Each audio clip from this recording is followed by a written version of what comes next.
जय श्री श्याम दोस्तों, हमारे चैनल में आपका स्वागत है। जो खाटू गांव आज पूरे भारत में प्रसिद्ध है, आज से लगभग 1000 साल पहले यह महज एक साधारण गांव था।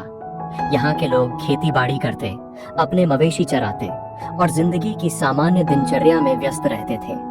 किसी को पता नहीं था कि उनकी धरती के नीचे एक ऐसा रहस्य छिपा है जो पूरी दुनिया की आस्था को हिला देगा।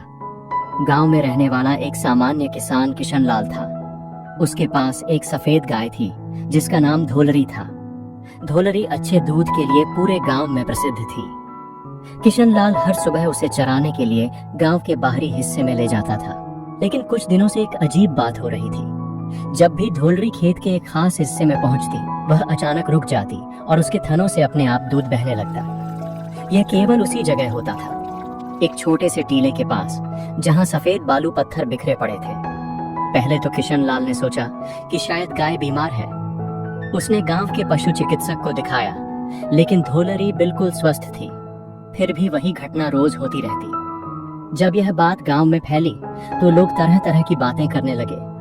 कुछ कहते थे कि यह कोई अशुभ संकेत है, कुछ कहते थे कि जमीन के नीचे कोई खजाना दबा है। लेकिन गांव की सबसे बुजुर्ग महिला 85 साल की दादी माँ सुमित्रा देवी ने कुछ और ही कहा। जहां गाय यूं अपने आप दूध देती है, उन्होंने अपनी कांपती आवाज में कहा, वहां भगवान का कोई संकेत होता है। हमारे पुरखों ने कहा है कि जब धरती माँ कुछ बताना चाहती है तो वह अपने निर्दोष प्राणियों के माध्यम से संदेश भेजती है। गांव के मुखिया राम सिंह चौहान ने सभी ग्रामीणों की एक सभा बुलाई। लंबी चर्चा के बाद तय हुआ कि उस जगह की खुदाई की जाए। यह निर्णय आसान नहीं था, क्योंकि अगर कुछ गलत हुआ तो पूरे गांव की बदनामी होती। लेकिन दादी माँ सुमित्रा देवी के आग्रह पर और धोलरी के लगातार चमत्कार को देखते हुए गांव के युवाओं ने खुदाई शुरू की। पहले दिन केवल मिट्टी और पत्थर निकले। दूसरे दिन भी कुछ खास नहीं मिला। कुछ लोग हतोत्साहित होने लगे और कहने लगे कि यह व्यर्थ का प्रयास है। तीसरे दिन जब सूरज आसमान के मध्य में था, अचानक किशन लाल की कुदाली कुछ कठोर चीज से टकराई। जैसे ही उन्होंने मिट्टी साफ की, वहां काले पत्थर की एक आकृति दिखाई दी। जब पूरी तरह साफ किया गया तो सबके सामने एक अद्भुत दृश्य था। एक मानव सिर की आकृति जो पत्थर से बनी लगती थी, लेकिन उसमें एक अजीब सी दिव्यता थी। सिर के चेहरे पर एक शांत मुस्कान थी। आंखें बंद थीं, मगर ऐसा लगता था मानो वह देख रहे हों। माथे पर तिलक के निशान थे और पूरी मूर्ति से एक अलौकिक तेज निकल रहा था। यह देखते ही पूरे गांव में हलचल मच गई। बुजुर्ग महिलाएं खुशी के आंसू रोने लगीं। बच्चे डर और जिज्ञासा से देखने लगे। पुरुष श्रद्धा से सिर झुकाने लगे। दादी माँ सुमित्रा देवी ने कहा, मैंने अपने दादाजी से सुना था कि युगों पहले यहाँ कोई महान आत्मा दफन की गई थी। आज वह प्रकट हुई है। यह कोई साधारण मूर्ति नहीं, यह किसी देवता का अवतार है। गांव के पंडित जी को बुलाया गया। उन्होंने मूर्ति को देखते ही कहा कि यह अवश्य ही किसी दिव्य शक्ति का प्रतीक है। उन्होंने मूर्ति को धूप दीप से पूजा की और कई दिनों तक नित्य आराधना करते रहे।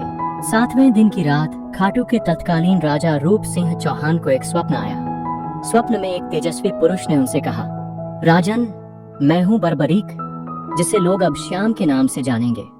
महाभारत काल में मैंने अपने प्राणों की आहुति दी थी धर्म की रक्षा के लिए। श्री कृष्ण ने मुझे वरदान दिया था कि कलयुग में मैं उनके नाम से पूजा जाऊंगा। आज वह समय आया है। मेरे लिए एक भव्य मंदिर का निर्माण करो। मैं यहाँ हारे हुओं का सहारा बनूंगा। राजा रूप सिंह चौहान ने तुरंत मंदिर के निर्माण का आदेश दिया। सन 1027 ईस्वी में फाल्गुन शुक्ल एकादशी के शुभ दिन वह पवित्र मूर्ति मंदिर में स्थापित की गई। गांव के लोग नहीं जानते थे कि यह सिर महाभारत के उस वीर योद्धा का था, जिसने युद्ध में भाग न लेकर भी पूरे युद्ध को प्रभावित किया था, जिसकी वीरता, त्याग और न्यायप्रियता की कहानी आज भी अनकही है। समय की गहराई में जाकर हमें पहुंचना होगा महाभारत काल में। वह युग जब धरती पर धर्म और अधर्म के बीच महासंग्राम की तैयारी हो रही थी। इसी काल में जन्मा था एक अद्भुत बालक, जिसकी कहानी सुनकर आज भी रोंगटे खड़े हो जाते हैं। महाभारत में भीमसेन की पत्नी हिडिंबा से उत्पन्न हुआ था घटोत्कच।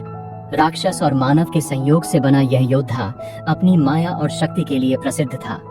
घटोत्कच का विवाह हुआ दैत्यराज मोरा की पुत्री अहिलावती से, जो अपनी विद्वता और तपस्या के लिए जानी जाती थी। अहिलावती केवल एक दैत्य कन्या नहीं थी, उसने वर्षों तक मां कामाख्या की आराधना की थी और दिव्य शक्तियों की स्वामिनी बन गई थी। उसे भविष्य दिखाई देता था और वह जानती थी कि उसके गर्भ से जो संतान जन्म लेगी वह कोई साधारण बालक नहीं होगा। जब बर्बरीक का जन्म हुआ तो आसमान में अनोखे चिन्ह दिखाई दिए। पक्षी अलग तरह से गा रहे थे, हवा में दिव्य सुगंध फैली थी और जंगल के सभी जानवर शांत हो गए थे। ऐसा लगता था मानो प्रकृति स्वयं इस बालक के स्वागत में तैयार हो गई हो। बर्बरीक जन्म से ही असामान्य था। 3 साल की उम्र में वह भारी पत्थर उठा लेता था। 5 साल में वह तीर कमान चलाने लगा। 7 साल में वह जंगल के सबसे तेज दौड़ने वाले हिरण को पकड़ लेता था। लेकिन सबसे अनोखी बात यह थी कि बर्बरीक में दया और न्याय की भावना कूट कूट कर भरी थी। वह कभी किसी कमजोर को सताता नहीं था, बल्कि जब भी कोई ताकतवर किसी कमजोर को परेशान करता तो बर्बरीक उसका साथ देता। एक दिन माँ अहिलावती ने बर्बरीक से पूछा, पुत्र, यदि तुम्हें कभी किसी युद्ध में जाना पड़े तो तुम किसका साथ दोगे? बर्बरीक ने बिना झिझक के उत्तर दिया, माँ, मैं हमेशा सही का साथ दूंगा, लेकिन युद्ध में अक्सर यह पता करना कठिन होता है कि सही क्या है। अहिलावती ने समझाया, क्या तुम मेरा एक वचन मानोगे? हाँ माँ, आपकी हर बात से आंखों पर। जब भी कोई युद्ध हो तुम हमेशा उस पक्ष का साथ दोगे जो हार रहा हो, क्योंकि हारने वाले को सहारे की सबसे ज्यादा जरूरत होती है। यह वचन बर्बरीक के जीवन की दिशा तय कर देने वाला था। आगे चलकर यही वचन उसे हारे का सहारा बनाने वाला था। युवावस्था में पहुंचकर बर्बरीक ने निश्चय किया कि वह कोई ऐसी शक्ति प्राप्त करेगा जिससे वह न्याय की रक्षा कर सके। माँ की सलाह पर वह हिमालय के एकांत स्थान पर माँ दुर्गा की तपस्या करने चला गया। 12 वर्षों तक बर्बरीक ने घोर तपस्या की। केवल फल फूल खाकर, कभी कभी केवल हवा पीकर वह माँ दुर्गा की आराधना में लीन रहता। उसकी तपस्या इतनी कठिन थी कि देवता भी चकित रह गए। अंततः माता आदिशक्ति यानी माँ दुर्गा प्रसन्न हुई और प्रकट होकर बोली, वत्स बर्बरीक, तुम्हारी तपस्या से मैं प्रसन्न हूँ, मांगो क्या चाहिए? बर्बरीक ने हाथ जोड़कर कहा, माता, मुझे ऐसी शक्ति दीजिए जिससे मैं अकेले ही किसी भी अन्याय का अंत कर सकूं। माँ दुर्गा मुस्कुराई और बोली, तथास्तु, मैं तुम्हें 3 दिव्य बाण देती हूँ। पहला बाण उन सभी को चिह्नित करेगा जिन्हें तुम मारना चाहते हो। दूसरा बाण उन सभी को चिह्नित करेगा जिनकी तुम रक्षा करना चाहते हो। और तीसरा बाण उन सभी को नष्ट कर देगा जो पहले बाण द्वारा चिह्नित हैं। यह बाण कोई साधारण अस्त्र नहीं थे, इनमें दिव्य शक्ति थी। जब महाभारत युद्ध की तैयारी हुई तो बर्बरीक ने भी युद्ध में जाने का निर्णय लिया। उसके पास 3 दिव्य बाण थे, एक दिव्य धनुष था और सबसे बढ़कर माँ का वचन था कि वह हारने वाले का साथ देगा। बर्बरीक जानता था कि इस युद्ध में उसके ही परिवार के लोग आमने सामने हैं। एक तरफ उसके पितामह भीम और पांडव, दूसरी तरफ कौरव। लेकिन उसके लिए यह पारिवारिक युद्ध नहीं था, यह धर्म और अधर्म के बीच का संघर्ष था। भगवान श्री कृष्ण सर्वज्ञ थे। वे जानते थे कि यदि बर्बरीक युद्ध में भाग लेगा तो क्या होगा। बर्बरीक पहले हारने वाले पक्ष का साथ देगा, उसके साथ आने से वह पक्ष जीतने लगेगा। फिर वह दूसरे, जो अब हार रहा है, उस पक्ष का साथ देगा। यह प्रक्रिया तब तक चलेगी जब तक सिर्फ बर्बरीक न बचे। इसका परिणाम होगा सभी योद्धा मर जाएंगे, केवल बर्बरीक जीवित रहेगा। यह धर्म स्थापना का उद्देश्य नहीं था।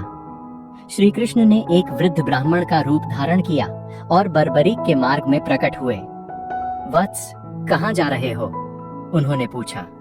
आदरणीय ब्राह्मण जी, बर्बरीक ने सम्मान से उत्तर दिया, मैं कुरुक्षेत्र जा रहा हूँ। वहाँ महान युद्ध हो रहा है, किंतु तुम्हारे पास तो केवल 3 बाण हैं। कृष्ण ने आश्चर्य से कहा, इतने बड़े युद्ध के लिए यह कैसे पर्याप्त है? बर्बरीक मुस्कुराया, आदरणीय, यदि 1 बाण से काम हो जाए तो बाकी 2 व्यर्थ हैं। यदि 2 से काम हो जाए तो तीसरा व्यर्थ है, और यदि तीनों का प्रयोग करना पड़े तो समझिए कि सारा संसार ही समाप्त हो जाएगा।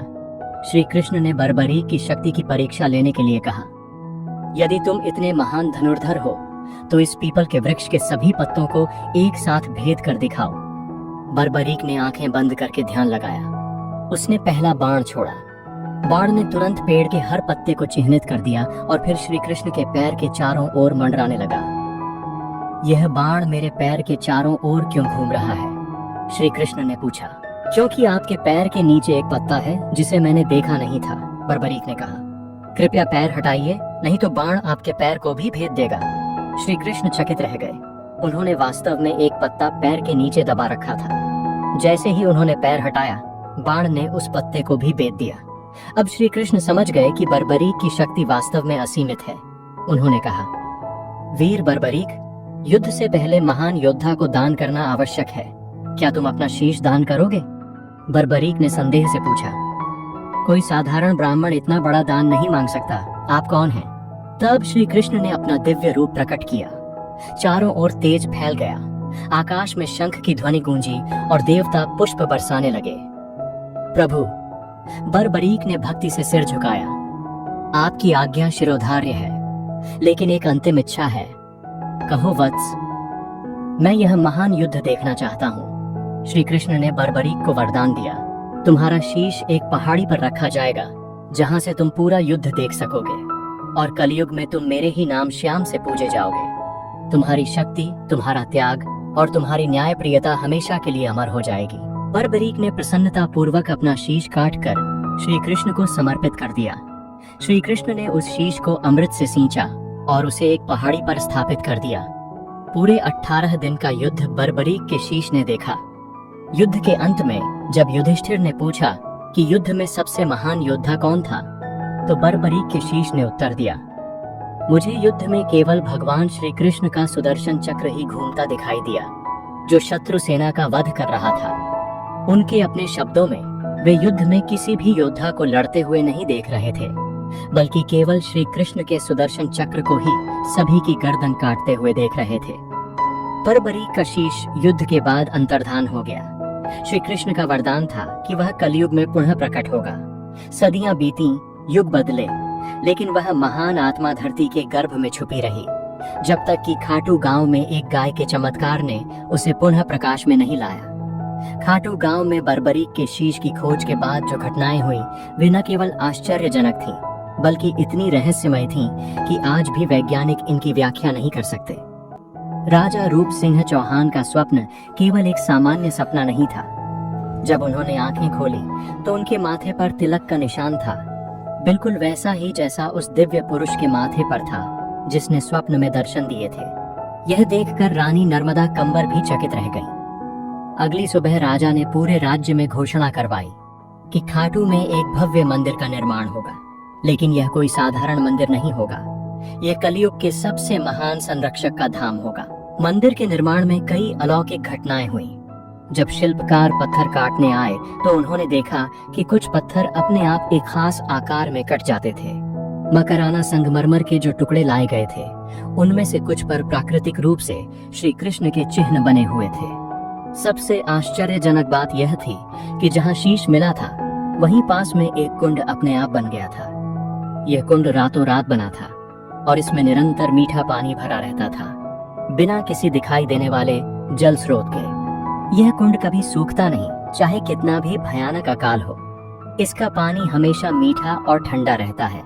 इस कुंड का भौगर्भिक सर्वेक्षण करने पर कोई भी भूमिगत जल स्रोत नहीं मिला, फिर भी यहाँ निरंतर पानी आता रहता है। इस पानी में ऐसे खनिज तत्व मिलते हैं जो आसपास के किसी भी पानी में नहीं मिलते। सैकड़ों साल पुराने इस कुंड का पानी हमेशा शुद्ध रहता है, कभी कोई बीमारी नहीं फैलती। निशान यात्रा केवल एक परंपरा नहीं, यह श्रद्धा की जीवंत अभिव्यक्ति है।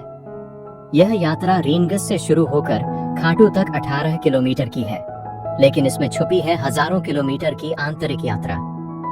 निशान यानी ध्वज की शुरुआत 12वीं सदी में हुई, जब एक गरीब किसान मुरली ने अपनी बीमार बेटी के लिए मन्नत मांगी। उसके पास चढ़ावे के लिए कुछ नहीं था सिवाय अपनी पगड़ी के कपड़े के। उसने उसी कपड़े से एक छोटा झंडा बनाया और श्याम बाबा को चढ़ाया। उसकी बेटी ठीक हो गई। तब से निशान चढ़ाने की परंपरा शुरू हुई। श्याम बाबा का मुख्य संदेश, हारे हुए को कभी हारा न समझें, सेवा ही सबसे बड़ा धर्म है, विश्वास पहाड़ हिला सकता है, सच्चा त्याग कभी व्यर्थ नहीं जाता। यही है श्याम बाबा की असली शक्ति।